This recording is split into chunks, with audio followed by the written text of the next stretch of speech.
ሰላም ጤና ይስጥልን የዩቲዩብ ቤተሰቦቼ በዛሬው ዕለት በእስራኤል አሜሪካና በኢራን ጦርነት ሰበር መረጃ ተሰምቷል። ይህን የዩቲዩብ ቻናል ሰብስክራይብ አድርጋችሁ እንድታልፉ በማሳሰብ ወደ መረጃዎቹ እናልፋለን። የአሜሪካው ፕሬዝዳንት ዶናልድ ትራምፕ የኢራኑን ግዙፍ የጋዝ መከማቻ በድሮን ሊያጋዩት እንደሚችሉ ለኢራን ማስጠንቀቂያ ልከዋል። የአሜሪካ ፕሬዝዳንት ዶናልድ ትራምፕ ኢራን የአሜሪካ አጋር የሆነችውን ኳታርን ደግማ ካጠቃች በኢራን የሚገኝ አንድ ግዙፍ የጋዝ ማከማቻ እንደሚያጋዩ መዛታቸውን ቢቢሲ ዘግቧል። የትራምፕ ዛቻ የመጣው እስራኤል የዓለማችን ግዙፍ የተፈጥሮ ጋዝ ማከማቻ የሆነውን የኢራኑን ሳውዝ ፓርስ ከመታች ከአንድ ቀን በኋላ ነው። ቴህራን በኳታር የሚገኝ የኃይል ማመንጫ ኮምፕሌክስ ላይ ጥቃት በመሰንዘር አጸፋዋን የመለሰች ሲሆን ይህም ከፍተኛ ጉዳት በማድረሱ የኃይል ዋጋው እንዲንር አድርጓል። እስራኤል በጋዝ ማከማቻው ላይ ስለሰነዘረችው ጥቃት በይፋ ያረጋገጠችው ነገር ባይኖርም የአሜሪካው ፕሬዝዳንት ግን አሜሪካ ስለ አጋሯ ጥቃት ምንም የምታውቀው ነገር እንደሌለ ገልጸው እስራኤል በኢራን ላይ ይህን ካደረገች በመካከለኛው ምስራቅ እየተከናወነ ባለው ነገር ባደረባት ቁጣ ምክንያት እንደሆነ ተናግረዋል። አሜሪካና እስራኤል በየካቲት 21 በኢራን ላይ ሰፊ ጥቃቶችን ከሰነዘሩ በኋላ በክልሉ ያለው ግጭት ተባብሶ እንደቀጠለ ነው። ቴህራን በተራዋ በእስራኤልና በገልፍ ክልል በሚገኙ የአሜሪካ አጋር ሀገራት ላይ ጥቃቶችን በመሰንዘር ምላሽ እየሰጠች ትገኛለች። በተጨማሪም እስራኤል በሊባኖስ ውስጥ ከሚንቀሳቀሰውና በኢራን ከሚደገፈው ሂዝቦላ ጋር እየተዋጋች ሲሆን በዚህም ምክንያት ከ1 ሚሊዮን በላይ ሰዎች ከቀያቸው ተፈናቅለዋል። የእስራኤልን ጥቃት ተከትሎ የኢራኑ ፕሬዝዳንት መሱድ ፔዜሽኪያን መላውን ዓለም የሚውጥና ከቁጥጥር ውጪ የሆነ መዘዝ ሊያስከትላል ሲሉ አስጠንቅቀዋል። ከአካባቢው የተገኙ የተረጋገጡ የምስል መረጃዎች በጥቃቱ የተነሳ ቢያንስ ከ2 ቦታዎች ጢስ ሲወጣ አሳይተዋል። ኢራን ረቡዕና ሐሙስ ማለዳ ላይ በኳታር የሚገኘውን የራስ አላፋን የነዳጅ ማውጫ ቦታ ላይ በመምታት አጸፋዊ እርምጃ ወስዳለች። ራስ አላፋን የዓለማችን ትልቁን የተፈጥሮ ጋዝ ማቀናበሪያ የያዘ የኢንዱስትሪ ቀጠና ነው። ከመጀመሪያው ጥቃት በኋላ የመንግስት የነዳጅ ኩባንያ የሆነው ኳታር ኢነርጂ በቦታው ላይ ከፍተኛ ጉዳት መድረሱን ገልጾ ይሁን እንጂ በሁሉም ሰራተኞች ላይ የደረሰ ምንም አይነት ጉዳት አለመኖሩን አረጋግጧል። ቦታው ለሁለተኛ ጊዜ ከተመታ በኋላ የኳታር የሀገር ውስጥ ጉዳይ ሚኒስትር በነዳጅ ማቀናበሪያው ላይ ተነስተው የነበሩ እሳቶች ሙሉ በሙሉ ያለምንም ጉዳት በቁጥጥር ስር መዋላቸውን አስታውቋል። ትራምፕ ሐሙስ ማለዳ ላይ ባስተላለፉት ጠንከር ያለ የማህበራዊ ሚዲያ መልእክት ኳታር እስራኤል በኢራን የጋዝ መከማቻ ላይ ለፈጸመችው ጥቃት በምንም አይነት መልኩ እጇ የለበትም ካሉ በኋላ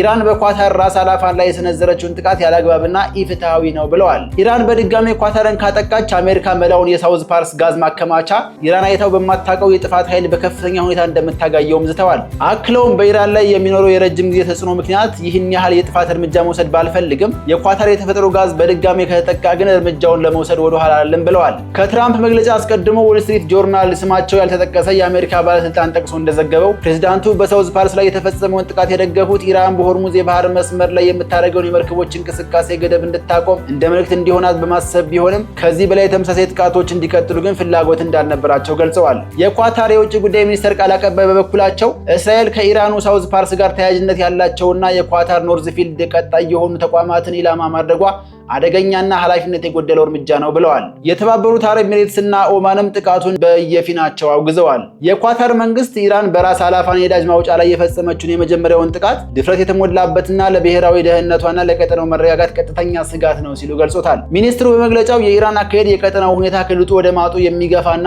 በችግሩ ተሳታፊ ያልሆኑ ሀገራትን ወደ ግጭቱ አዙሪት የሚከት የትንኮሳ ፖሊሲ ነው ብለዋል። አክሎም ኳታር ተገቢው ምላሽ የመስጠት መብቷ የተጠበቀ ነው ሲል አስታውቋል። 2 የኢራን ዲፕሎማቶችና ሰራተኞቻቸው በ24 ሰዓት ውስጥ ኳታር ለቀው እንዲወጡም ቀጥተኛ ትዕዛዝ አስተላልፏል። በነዳጅ ማከማቻው ላይ የተፈጸሙት ጥቃቶች የዓለም የነዳጅ ገበያን የበለጠ እንዳይረጋጋ አድርገውታል። በአሁኑ ወቅት በአውሮፓ የጋዝ ዋጋ ግጭቱ ከመጀመሩ በፊት ከነበረው በእጥፍ መጨመሩን ቢቢሲ በዝርዝር አስነብቧል። አሜሪካ የኢራን የኒውክሌር ግብዓቶች ለመቆጣጠር እቅድ እያወጣች መሆኑ ተሰማ። በአሜሪካና በኢራን መካከል ያለው ወታደራዊና ዲፕሎማሲያዊ ፍጥጫ ወደ አዲስና አደገኛ ምዕራፍ መሸጋገሩን የሚያሳዩ መረጃዎች እየወጡ ነው። ዋሽንግተን የኢራንን የኒውክሌር ቁሳቁሶች በኃይል ለመቆጣጠር ስትራቴጂ የነደፈች ባለችበት በዚህ ወቅት በቴህራን በኩል ደግሞ የአመራር ለውጥና አዲስ የዲፕሎማሲያዊ እንቅስቃሴዎች እየታዩ ይገኛሉ።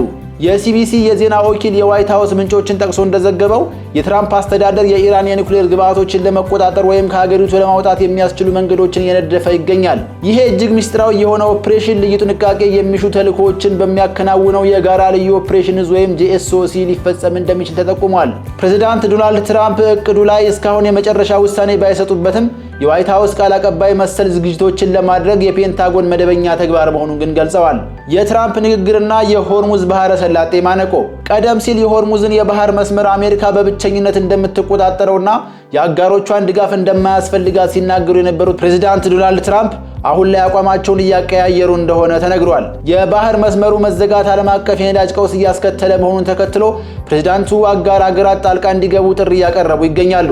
ለዚህ ጥሪ ፈቃደኛ ያልሆኑትን ሀገራትን ፈሪዎች ናችሁ ሲሉ ነቅፈዋል። ታዛቢዎች እንደሚሉት ይህ ንግግር ፕሬዝዳንቱ ችግሩን ብቻቸውን መፍታት እንደማይችሉ በብስጭት የተረዱበት መደምደሚያ እንደሆነ ሀሳባቸውን ሰጥተዋል።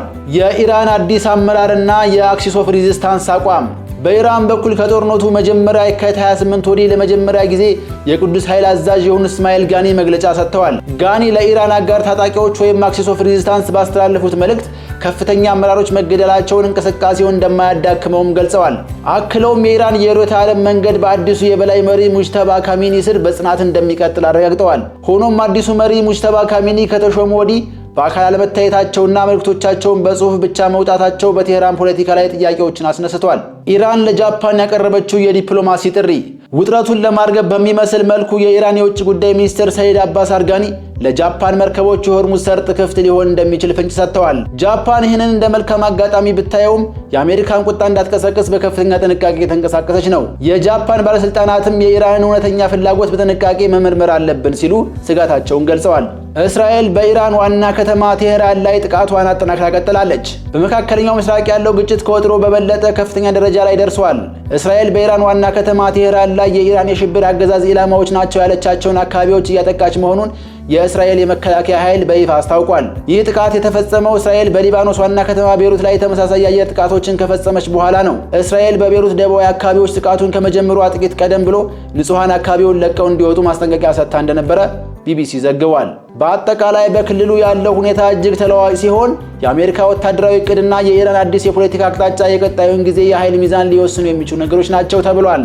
ክቡራን የዩቲዩብ ቤተሰቦቻችን ለሰዓቱ ያዘጋጀላችሁ ዝርዝር ዜና ይሄን ይመስል ነበረ። ማንኛውም ሀሳብ አስተያየት ካላችሁ ኮሜንት መስጫው ላይ አሳውቁን። በቀጣይ እስከምንገናኝ መልካም ጊዜ